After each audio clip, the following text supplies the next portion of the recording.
ओम नमः नारायणाय। मेरे आध्यात्मिक साधकों, आज का ये दिन मात्र तिथि नहीं बल्कि एक दिव्य अवसर है अपने जीवन को भक्ति और आत्मनिरीक्षण से भरने का। 13 जून 2025 शुक्रवार, जब मां लक्ष्मी की कृपा और शुक्र ग्रह की सौम्यता हम सब पर छाई रहती है। उस दिन कन्या राशि के जातकों के लिए एक विशेष आध्यात्मिक संदेश प्रकट होता है। कन्या राशि का स्वामी है बुध, जो विचार, विश्लेषण और बुद्धि का प्रतीक है।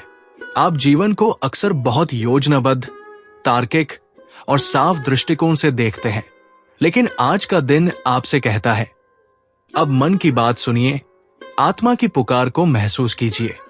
आपका स्वभाव है सेवा भाव, अनुशासन और छोटी छोटी बातों में भी परिपूर्णता की तलाश। और ये गुण तभी पूर्णता को प्राप्त करता है जब उसमें भक्ति का रंग मिल जाए। आज आप जो भी कार्य करेंगे, यदि उसमें प्रेम और श्रद्धा का स्पर्श जोड़ देंगे, तो वो केवल कर्म नहीं रह जाएगा, वो तपस्या बन जाएगा। ग्रहों की स्थिति इंगित करती है कि आज आपके धन और परिवार भाव में सकारात्मक ऊर्जा संचारित हो रही है, लेकिन ये भौतिक समृद्धि तभी स्थायी हो सकती है जब आप अंतर्मन की दरिद्रता को भी दूर करें। इसलिए सुबह सबसे पहले अपने इष्ट देव के चरणों में शीश झुकाएं और मन ही मन ये कहें, हे प्रभु, मुझे बाहरी सफलता से पहले भीतर की शुद्धि दो। आज का दिन आपके लिए विशेष रूप से ध्यान साधना, मंत्र जाप और मौन सेवा के लिए उत्तम है। आप चाहें तो आज ओम नमः भगवते वासुदेवाय का 108 बार जाप करें और इसके पश्चात तुलसी के पौधे को जल अर्पित करें। आप देखेंगे कि एक अनुपम शांति और स्पष्टता आपके भीतर उतरती चली जाएगी। रिश्तों के संदर्भ में यदि पिछले कुछ दिनों से कोई मनमुटाव या अविश्वास चल रहा हो, तो आज वो सुलझ सकता है यदि आप पहल करें। कन्या राशि वाले अक्सर अपनी भावनाओं को व्यक्त नहीं करते, परंतु आज का दिन कहता है, जो मन में है उसे सच्चाई से कहो। सच में शक्ति है और शक्ति में ईश्वर है।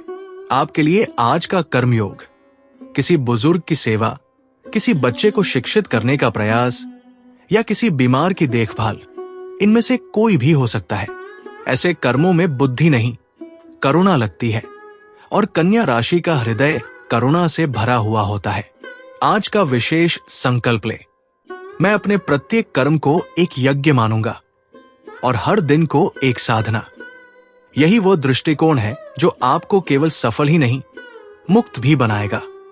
शाम के समय मां लक्ष्मी के चरणों में दीपक अर्पित करें। चाहे तो श्री सूक्त या कनकधारा स्तोत्र का पाठ करें। आज की रात अपने कमरे में एक दीप जलाकर थोड़ी देर मौन बैठें। वो मौन आपको आपकी आत्मा की आवाज सुनने देगा, जो कहेगी, तू केवल एक शरीर नहीं, तू प्रभु की योजना का दिव्य उपकरण है। अपने आप को पहचानो। इस दिव्य शुक्रवार का सार यही है, भक्ति और बुद्धि का संतुलन, सेवा और साधना का संगम और शांति की ओर पहला कदम। ईश्वर से यही प्रार्थना है कि वे आप सभी कन्या राशि के साधकों को शांति, श्रद्धा और आत्मिक सफलता प्रदान करें। यदि इस आध्यात्मिक संदेश ने आपके मन को स्पर्श किया हो, तो इसे अपने प्रियजनों तक पहुंचाएं और नीचे कमेंट करें। ओम श्री लक्ष्मी नमः। हरि ओम तत्सत।